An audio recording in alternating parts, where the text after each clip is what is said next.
ছবির মতো পাহাড়। রাস্তাটাও অসাধারণ। সব বাইকার এই লাদাখে আসতে চায়, লে মানালি হাইওয়েতে বাইক চালাইতে চায়। কেন চায় সেটা আজকে বুঝতে পারলাম।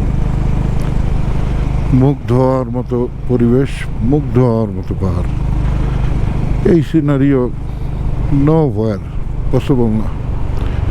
সেই পাহাড়ের গায়ে গায়ে ছোট্ট ছোট্ট গ্রাম, কোথায় কোথায় কত উঁচুতে।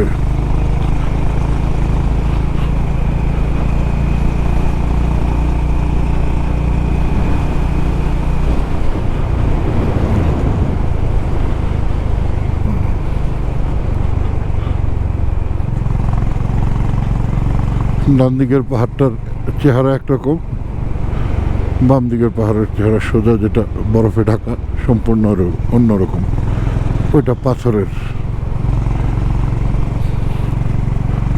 পাথর মাটিও আছে ওইখানে, লাল, এক জায়গায় অ্যাশ, এক জায়গায় কালো। কি অদ্ভুত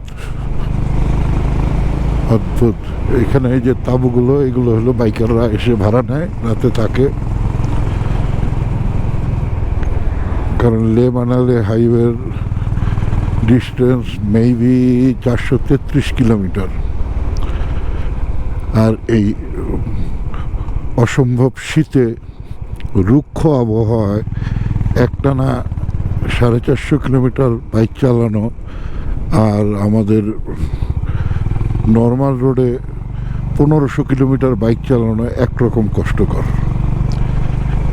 এই যে এখন দুপুর বাজে 2টা,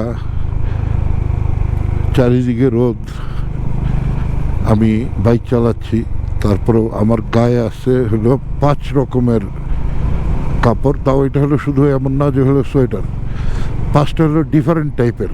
এই বাইক চালানোর সময় শীতের ভিতরে লাইনার পরে, ইনার পরে, এটা পরে, সেইটা পরে, উইন্ড ব্রেকার পরে, রাইডিং জ্যাকেট পরে, টোটাল আমার গায়ে ওই উপরে আছে 5টা, নিচে আছে 4টা।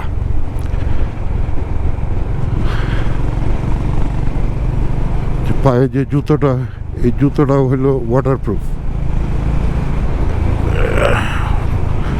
মজাটাও হলো ওয়াটারপ্রুফ মজা। কারণ বিভিন্ন জায়গায় রাস্তায় ওই যে পাথর পরে, ধস পরে হলো উপরের বরফগুলো পানি চলে আসে, সেই পানিতে হলো পা ভিজানো লাগে অনেক সময়, তাতে যাতে পা ভিজে না যায়। কারণ এই -ডিগ্রির পানি পায়ে লাগলে আর বেশিক্ষণ যদি ওই পা ভেজা থাকে তাহলে বিপদ আছে। ও সুবহানাল্লাহ, বাম পাশে বরফ গলা খরস্রোতা নদী, খরস্রোতা। এই সব হলো ওই যে বরফ গলতেছে এখন, আর এই দিক দিয়ে যাচ্ছে।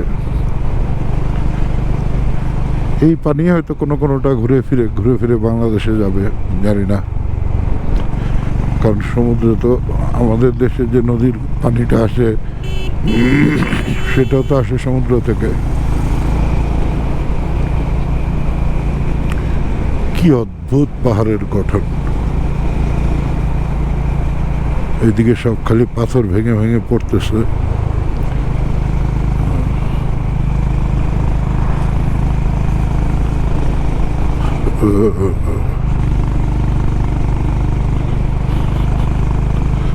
এই যে ভামে নদী।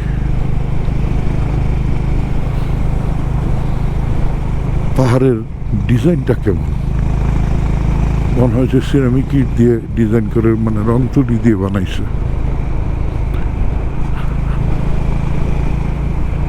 সুবহানাল্লাহ, সুবহানাল্লাহ, সুবহানাল্লাহ।